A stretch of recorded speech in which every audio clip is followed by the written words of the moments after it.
اچھا بچہ دے سکتا ہوں، ایک اچھا انسان متقی حضور کا غلام دے سکتا ہوں، آپ کیوں نہیں دے سکتے؟ ہم ایک ادارہ قائم کر کے حضور کے غلام کو پیدا کر سکتے ہیں۔ ایسا خوبصورت دین اللہ نے ہمیں عطا فرمایا ہے، پھر بھی ہم غفلتوں میں پڑے ہیں۔ میں آپ کو پیچھے لے کر جانا چاہتا ہوں، زمانہ جاہلیت میں بتانا چاہتا ہوں آج کہ اسلام کی خوبصورتیاں کیا ہے، the beauties of اسلام۔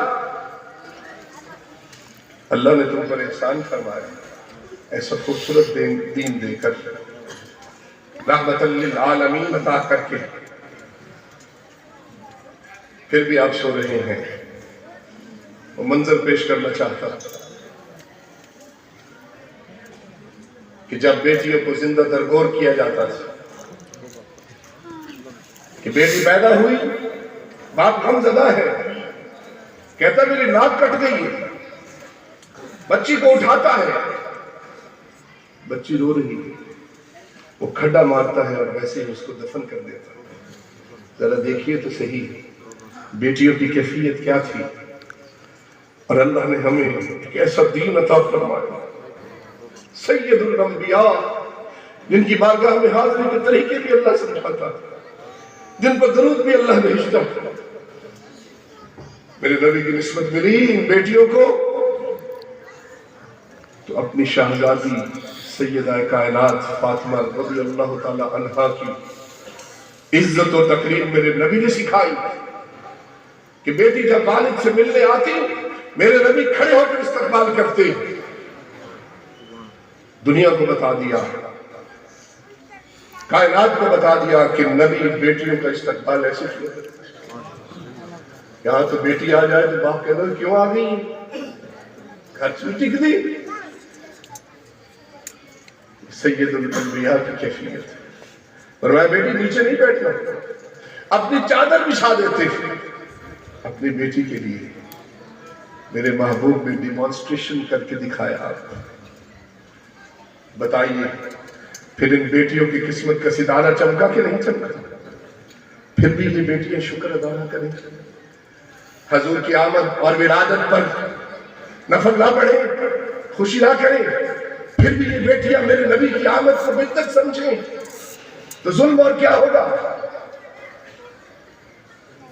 اور میرے آقا کریم صلی اللہ علیہ وسلم کا معمول تھا کہ جب سفر پر تشریف لے جاتے سب سے آخر میں اپنی بیٹی کے گھر جاتے، اور جب سفر سے واپس تشریف لاتے تو سب سے پہلے اپنی بیٹی کے گھر جاتے اور تحفہ لے کر لیتے۔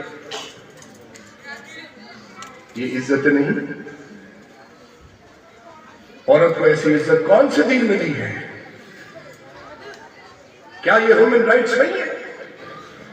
پھر بھی آپ کا جسم آپ کی مرضی، بتائیے کون سا مذہب ہے جو تمہیں ایسے پروٹیکشن دیتا ہے؟ کہ نبی رحمت صلی اللہ علیہ وسلم نے ارشاد فرمایا کہ جس کی 3 بیٹیاں ہیں اور جس والد نے اپنی بیٹی کی تربیت کی، پڑھایا لکھایا، اچھی جگہ شادی کی، ان کا حق ادا کیا، سن لے کہ قیامت والے دن میرے اتنے قریب ہوگا جیسے یہ 2 انگلیاں ہیں۔ بتائیے اور عورت کے حقوق کیا ہوتے ہیں؟ اپنی ملت پر قیاس اقوام مغرب سے نہ کر، خاص ہے ترکیب میں قوم رسول ہاشمی۔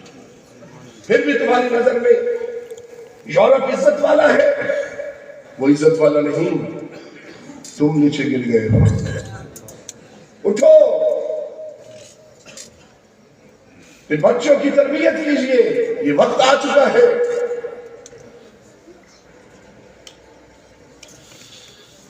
پھر بھی کہتے ہیں جی ہیومن رائٹس نہیں ہے اسلام میں۔ ہم نے کہا مجھے کوئی مذہب تو دکھائے جس میں ایسی خوبصورتی ملے جیسے اسلام میں اللہ نے عطا کی، جیسے نسبت مصطفیٰ صلی اللہ علیہ وسلم سے عزتیں ملی۔